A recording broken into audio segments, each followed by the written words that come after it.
mubireba aha ni muri mujyi wa Goma aho intambara ikomeje guhuza umutwe wa M23 n'ingabo za Congo ikomeje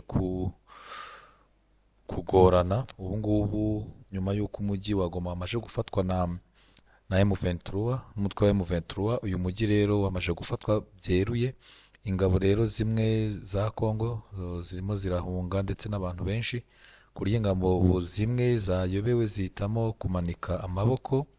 Izamanitse amaboko rero zirekeje mu byerekezo bitatu, harimo ingabo zahisemo kuza mu Rwanda maze zakirwa na leta y'u Rwanda ndetse babanza basakwa kugira ngo batange ibikoresho.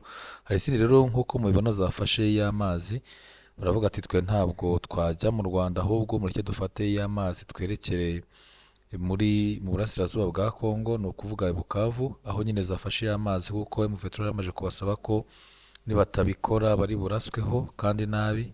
Abandi birukanse bakwiye imishwaro, abo byananiye bahisemo gukuramo uniform zabo maze bihindura abaturage. Usibye ko biragoye kuko n'undi umusirikare ntabwo yabura kumenyekana. Izi rero muribona ni ingabo za M23, ingabo zikomeye cyane kuko zo zivuga ko ibyo zirwanira nibitagerwaho zitazahagarika urugamba. Murababona kuri screen, aba bo bakomeje kwa avansa, ni ukuvuga bagana imbere mu mujyi wa Goma, nubwo amasasu akivuga bitewe n'uko harimo abasigemo ba Wazalendo nabo bakirwanaho kugira ngo barebe uburyo ki basohoka mu mujyi wa Goma. Izi rero ni zagerageje kumanika amaboko zikaza mu Rwanda, murareba ko zirinzwe n'ingabo z'u Rwanda, baberekeje kugira ngo babambure ibikoresho. Harimo kandi abakomeretse mu ngabo za Congo, aho nyine bagenda bihishahisha mu bihuru bitandukanye cyangwa se mu mashyamba atandukanye.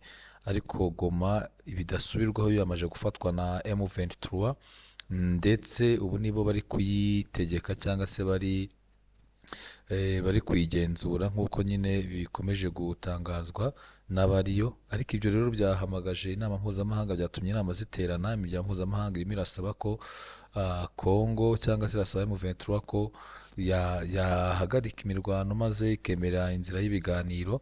Ariko iyi ntambara kandi Congo ikomeje kwanga ibiganiro, ikomeje gushinja ko ari u Rwanda rwishe inyuma y'ibi byose, n'ubwo u Rwanda rutahwemye guhakana ko rutafasha M23. ariko leta ya Congo ikomeje gushinja ko izi ngabo za M23 nta bandi bazifasha usibye u Rwanda. Iyi nama rero abantu bose baziraza gutanga iki? Ese M23 iraza kurekeraho? Ibikorwa bimwe na bimwe byakomeje kwangizwa, by'umwihariko bya gisirikari, harimo intwaro nini ziremereye, zimwe zatwitswe ndetse izindi zasizwe n'ingabo za Congo. Ubwo rero reka dukomeze turebe aho biza kurangirira, turebe urugamba ruzarangira gute. Ariko ku ruhande rw'u Rwanda, Perezida Paul Kagame we yakomeje kuvuga ko ntaho u Rwanda ruhuriye n'iyi ntambara kandi ko ntacyo bo babikoraho, uko inama zaterana kose.